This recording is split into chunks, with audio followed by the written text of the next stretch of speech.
Good evening and welcome to the first episode of the Great Indian Podium. तो ये मेरा पहला episode है ग्रेट इंडियन पोडियम का। जैसे कि मैंने ये पेज बनाया था काफ़ी दिन पहले, लेकिन अभी तक मैंने कोई वीडियो पोस्ट नहीं करा था इस पर। तो बेसिकली जो इस पेज का मेन मोटिव है वो अभी जो भी हमारे कॉमन टॉपिक्स होते हैं उनको तो हम कवर करेंगे ही, साथ में जो भी इंटरेस्टिंग टॉपिक्स हैं जिनके बारे में हम बहुत कम सुनते हैं और जिनके बारे में शायद नॉलेज नहीं होता है इतना, उसके बारे में भी बात करेंगे। तो जब मैं ब्राउज़ कर रहा था तो मुझे एक बहुत ही इंटरेस्टिंग टॉपिक मिला। करेंटली हम माइक्रोबायोलॉजी के बारे में बहुत ज़्यादा सुन रहे हैं क्योंकि कोविड-19 की वजह से। तो जो पहला टॉपिक मुझे लगता है कि हम लोगों को मतलब बहुत कम सुनते हैं हम, और जिसके बारे में बहुत कम डिस्कशन होती है, वो वायरल फॉसिल्स के बारे में होती है। क्योंकि जो वायरसेस होते हैं बेसिकली वो क्या होते हैं, एक सिंपल हमारे जो सबसे स्मॉलेस्ट बेसिस है हमारे ऑर्गेनाइजेशन का, मतलब कि जो ह्यूमन बींग्स हैं या कोई भी लिविंग ऑर्गेनिज्म है उसमें जेनेटिक मटेरियल एक बेसिस होता है उनकी फाउंडेशन का।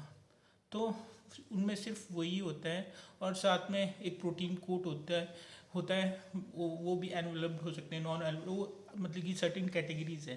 तो जब एक बेसिक जो मतलब स्ट्रक्चर है, चाहे वो आरएनए है चाहे वो डीएनए है, जब वो हमारे मतलब कि बॉडी में कुछ इन्फेक्शंस वगैरह होते हैं, तो इसमें से कुछ वायरल पार्टिकल्स जो होते हैं वो हमारे जीन्स और जीन्स के साथ एसोसिएट हो जाते हैं। फर्दर मतलब जब मतलब स्पर्म सेल्स या जो स्पर्म सेल के साथ एसोसिएट होके वो फर्दर मतलब जो अगली जनरेशन में वो चले जाते हैं।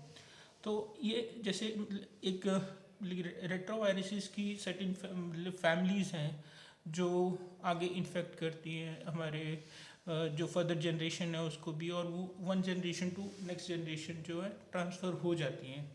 अब जब साइंटिस्ट ने इस चीज़ को रिसर्च करा तो उन्होंने ये चीज़ पता करी कि जो ये जो इन्फेक्शन हुए हैं और जो फर्दर कैरी फॉरवर्ड हुए हैं नेक्स्ट जनरेशन में, तो ये सर्टेन कैंसर भी कॉज करते हैं, साथ में इम्यूनिटी भी प्रोवाइड करते हैं हमें सर्टेन इन्फेक्शंस के लिए। वो जो स्टडीज़ थी वो की गई और उनमें ये चीज़ पता चली। तो ये बहुत इंटरेस्टिंग सा टॉपिक लगा मुझे, जो मुझे लगा कि आप सबके साथ डिस्कस करना चाहिए। लेकिन जब हमारे बॉडी के अंदर किसी भी चीज़ में मॉडिफिकेशन होती है तो उनके सर्टेन साइड इफ़ेक्ट्स भी होते हैं। फॉर एग्जांपल मतलब जब एक सर्टेन जीन्स को वायरल जेनेटिक मटेरियल रिप्लेस करता है तो मे बी वो एबनॉर्मली बिहेव करे और सर्टेन जो कैंसर होता है उसका कॉज बने। तो मे बी वो जो है वो एसोसिएट होके as a carcinogenic protein behave करे। तो ये भी एक चीज़ थी। साथ में हमें ये भी समझ में आता है कि एक ऑर्गेनिज्म अपनी सर्वाइवल स्ट्रेटजीज़ के लिए क्या क्या करता है। तो ये बहुत बड़ी चीज़ है जब हमें पता चलता है कि हमारे जो जेनेटिक मटेरियल है उसमें 8% जो है वो वायरल जीनोम है। तो ये सच में मुझे लगा कि बहुत बड़ी बात है। 8% जो human DNA it constitute of viral genetic material.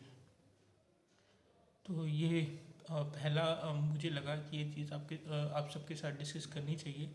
Hope करता हूँ कि आपको ये चीज़ अच्छी लगी हो और आपने शायद फर्स्ट टाइम सुनी हो।